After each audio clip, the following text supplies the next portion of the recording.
All right, hello creative friends, what's up? Today in this video, I'm going to be designing a new greeting card.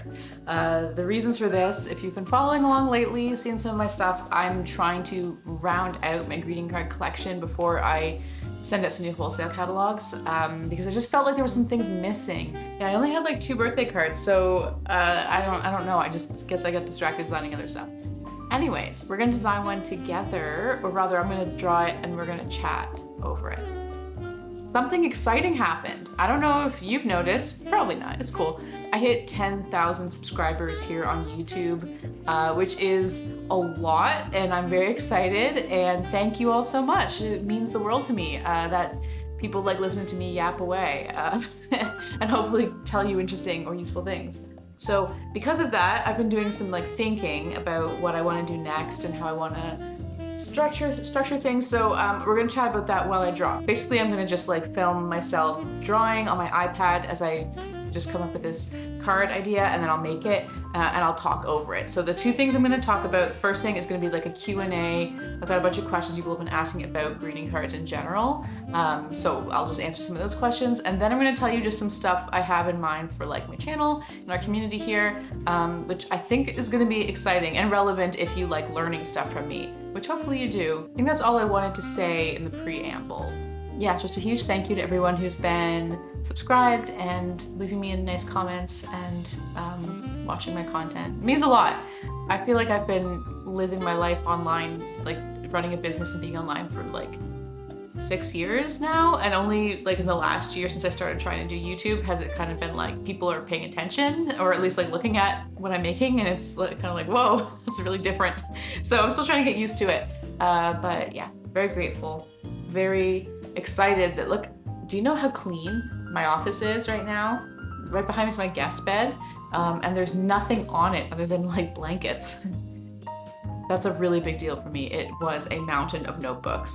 So yeah, just feeling really in a groove right now. Cleaning up my office, hitting milestones. All right, I'm gonna stop talking. I'm gonna get my iPad, sit here and draw this card I have the idea for. So let's do that.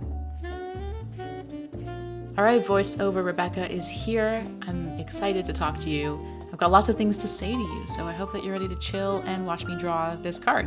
First of all, here's my doodle. It is a small thumbnail I doodled when I was making plans for other things. It's a dinosaur birthday card, so that's what we're gonna be making today.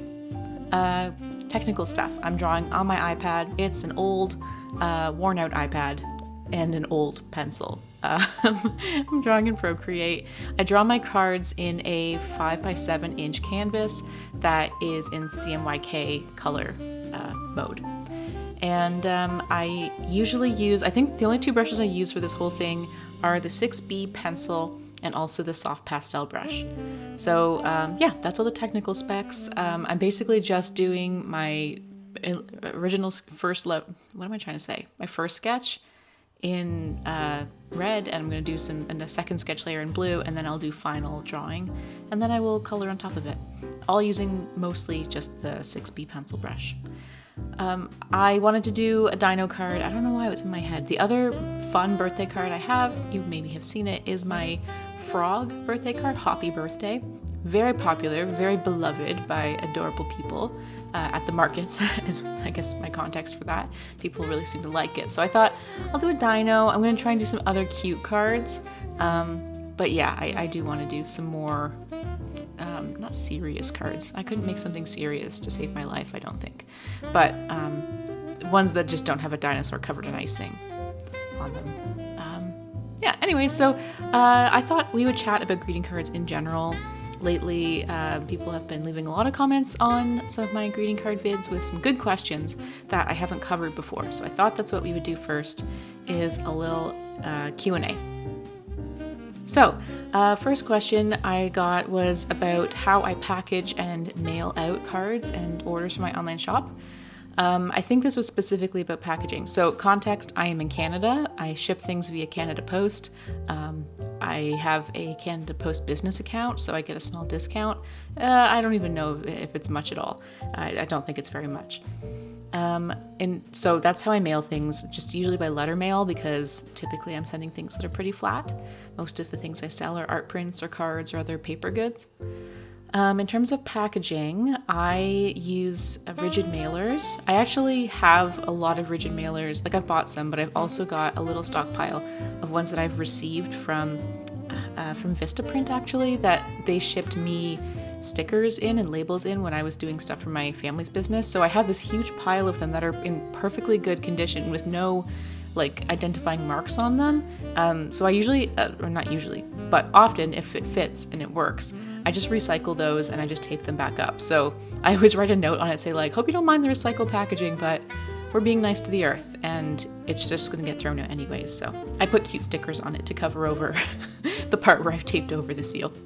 Anyways, so that's to say that I recycle packaging if I can, because I think it's a good thing to do. But then I'll use rigid mailers. And one of the questions I got was, if I get an order that's just one single greeting card, what do I do? And the truth is I've never gotten an order that's just one single greeting card because I think the shipping would cost more than the card itself, honestly. So just no one's ever placed that order, which is completely fair. But if they did, I think I would just probably get just a bigger envelope, like not a rigid mailer to send it, because the greeting cards by themselves are really sturdy. Like, they are as sturdy as a rigid mailer when they are packaged. So my packaging is like the greeting card on that heavy chrome coat paper that I use, and then the envelope, and it's in a little plastic sleeve. So those together, all packaged up, it's pretty sturdy. So if I had just one card going out, that's probably what I would do. But yeah, usually it's just rigid mailers all the way. The second question that I have here is, what software do I use? So as I mentioned, I'm doing this card design in Procreate. I do all my illustrations in Procreate.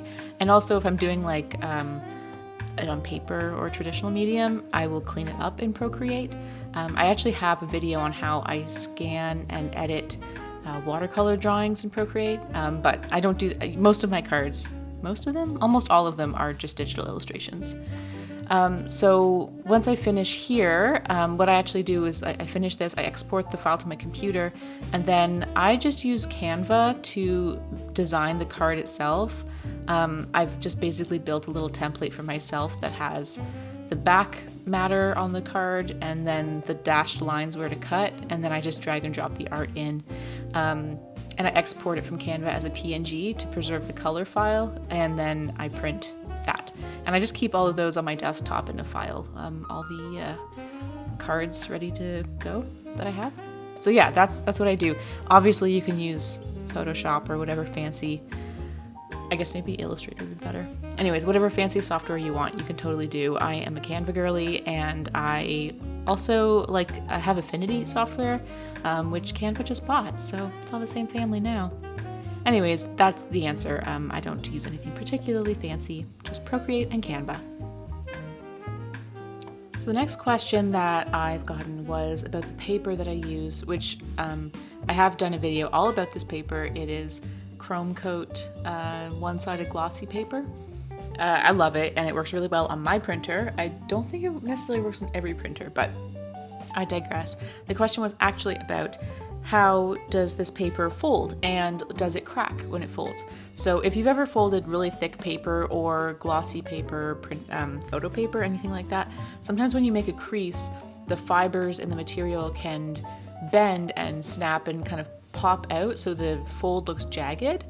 And that's a very legitimate concern if you're making greeting cards, and something I was really concerned about when I was trying to find the right paper for me. So my answer is no, this paper does not have a bad issue with cracking. But I think if I did a really bad job folding, it might slightly, but I really recommend using a bone folder.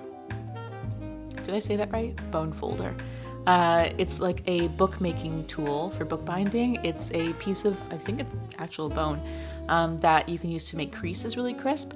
And I use this to fold all my cards, and they all look great. I literally have one in front of me right now that I'm looking at to confirm this. And yeah, there's no issue. It looks like it folded really neatly. If you were concerned about this or using a different paper that did have that issue, one thing you can do is score the fold line before you fold it, and I think that helps to break those fibers and soften them so that they don't crack or have that like visible like fluffy edge if you were to fold them. So yeah, again, a bone folder and a ruler can do this. There are also like little, not like a cutting tray, or like, it's not like, I use like a cutting tool. What am I trying to say? God, I'm really forgetting the words. Like the thing that cuts paper, a paper cutter. You can get things that are paper cutters that have a divot and a little tool that will like score things. So you can get bigger devices that help with this, is what I'm trying to get at. I don't have that. I just use a ruler and the bone folder, or in the case of my cards, I don't have an issue with folding them and cracking. So yeah, that's the answer to that one. Next question. What do I put on the back of my cards? I felt like I was pretty surprised if I haven't addressed this, but I don't think I have actually, so happy to share. The back of my cards have, so I put all this stuff in like the bottom quadrant of the card, sort of like the bottom middle. I put my logo, which for my card brand, I actually call it Little Sprout Cards. I don't really remember why I did that, but I did have a good reason to distinguish it from the rest of my art. I guess because if it grew bigger, I wanted it to be separate from my art brand. So it says Little Sprout Cards logo, and then I have by Lucky Sprout Studio in small text below that. Below that, copyright symbol, Rebecca Wilson, 2024. And then below that, my website, luckysproutstudio.com. So all that information is on the back. I definitely recommend putting on your own website. I do this even for cards that are going to a wholesale place, just because I want it to be able to be tracked back to me. I don't do barcodes or anything like that. You have to, the process of getting barcodes seems really arduous, and I've never had a store ask for them, but as I go on to bigger opportunities, that may come up. So if I learn or do that, I'll certainly share with you guys. But yeah, I don't want to have to deal with barcodes yet. So that's what's on the back of my cards. I hope that is clarifying. Oh, also, I definitely recommend putting, for the URL, if you just have an Etsy shop, I wouldn't put like myshop.etsy.com, because you may outgrow that one day or want to not, I don't know, it just is a little bit more prestigious. Is that right? I don't want to be unfair by saying that. I think it's good to have your own URL on there. What you can do is buy your own URL and just redirect it to go to your Etsy store. That totally works. That way, if you only have Etsy now, but down the road, maybe you make your own shop, you can use that same URL. People will already have it on the greeting cards that have been distributed throughout the world. So that's what I would recommend. Don't put your Etsy link, put a custom URL, which you can buy. I buy all my URLs from namecheap.com, and they're like $15 for a year. They're not very expensive.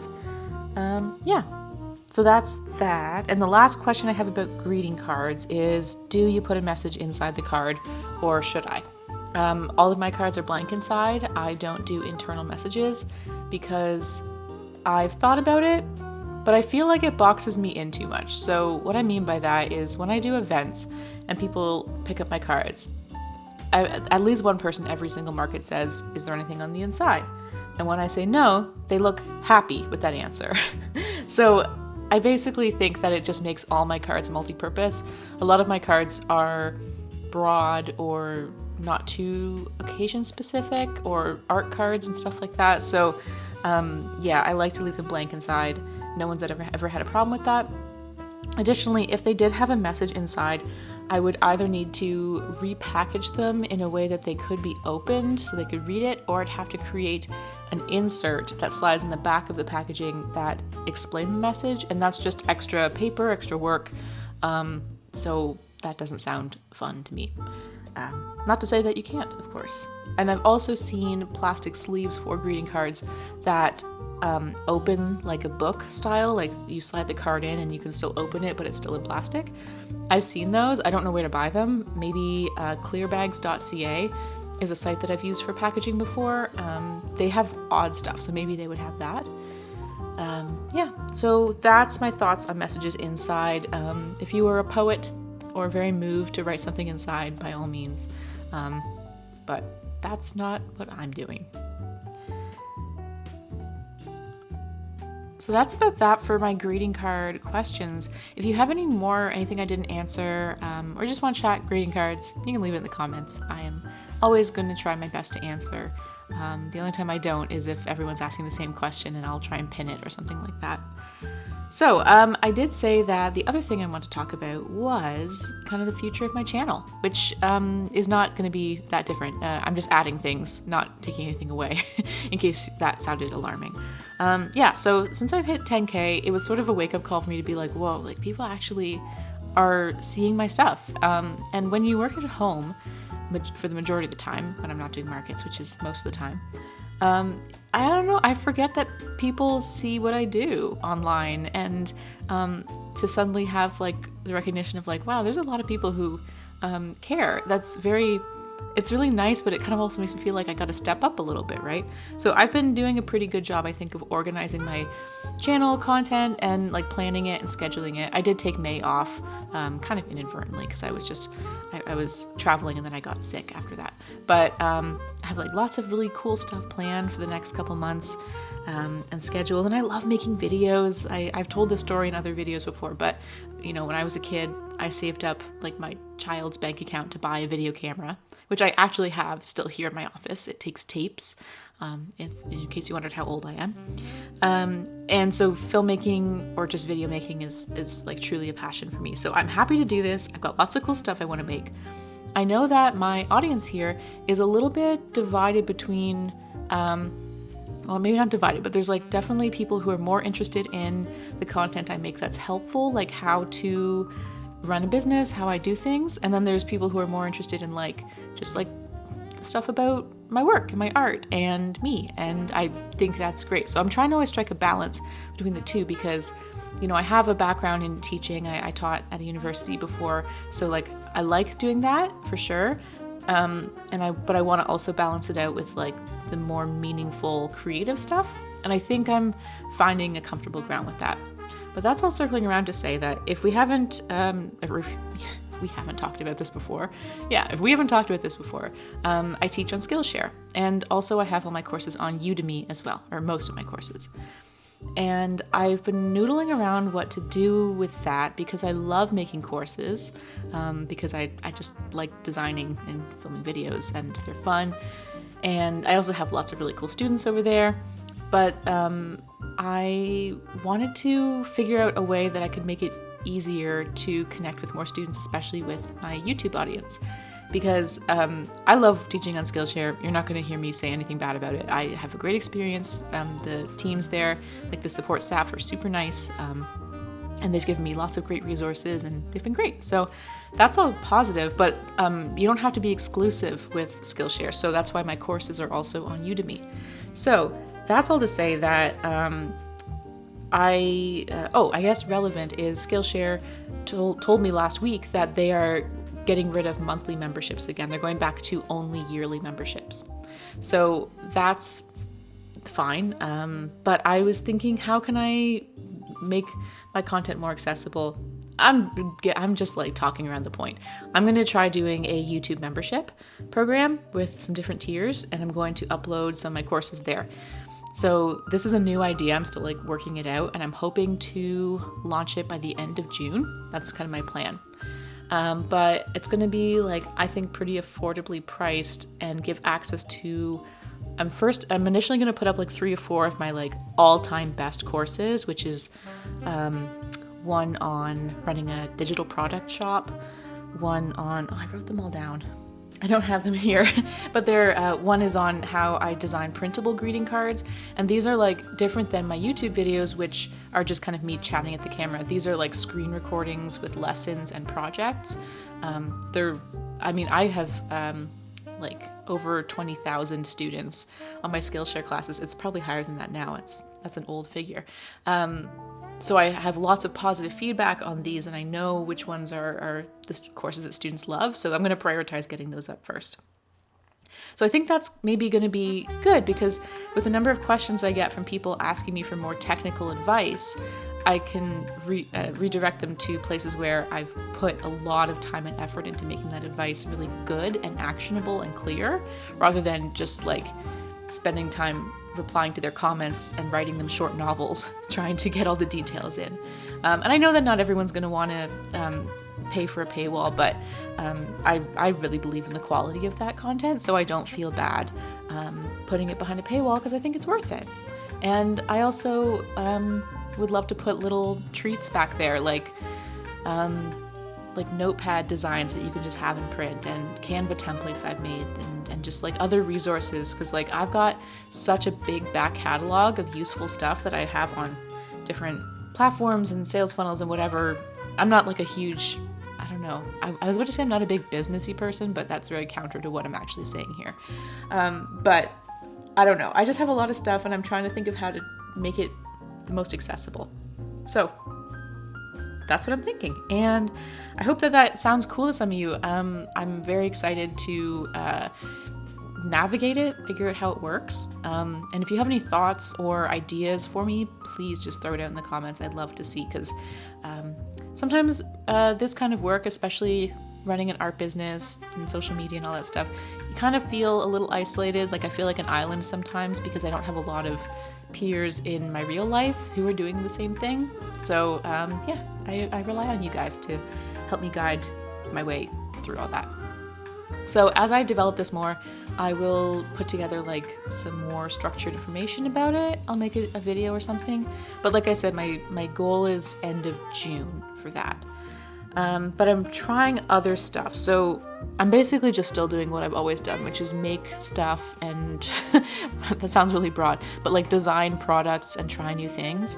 One thing I'm working on right now, and I am recording a video of the process, is designing a fabric collection. I've done that once before, but I did it like silently. I didn't talk about it. It was before I was had much of an audience on YouTube.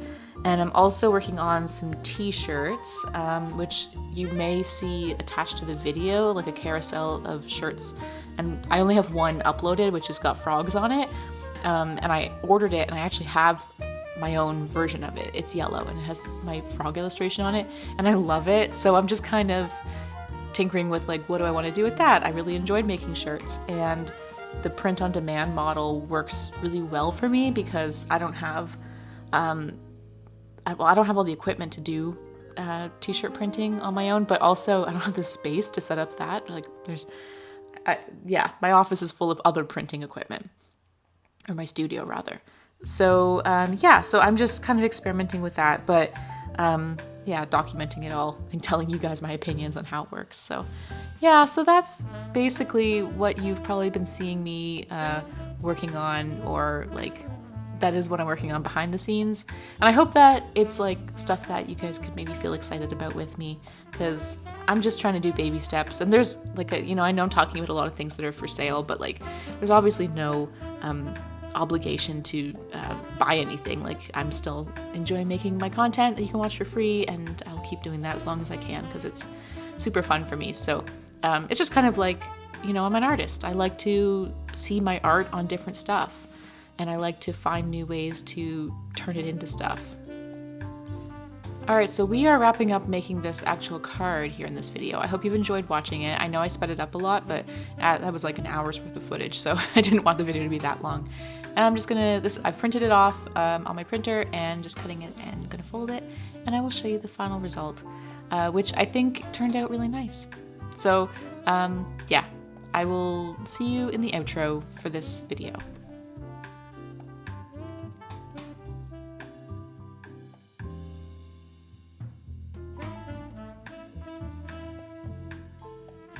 All right, we finished our card. Here it is. I hope you like it. I think it's very cute. I'm happy with how it turned out. I'm looking at it and I'm like, I think this is good, right? Like, I think this is good. That's how I feel about most of the stuff I make though. So I kind of just have to let it kind of just be in the universe. Let me know what you guys think. Do you like it? Do you think it's cute? I hope you do. I'm gonna add it to my collection and keep trying to make more birthday cards. Maybe I'm gonna try and make some that aren't like for kids. Like, not that you can't give this to anybody, but like visually, I think I would see it and be like, I'm assuming it's a kid's card.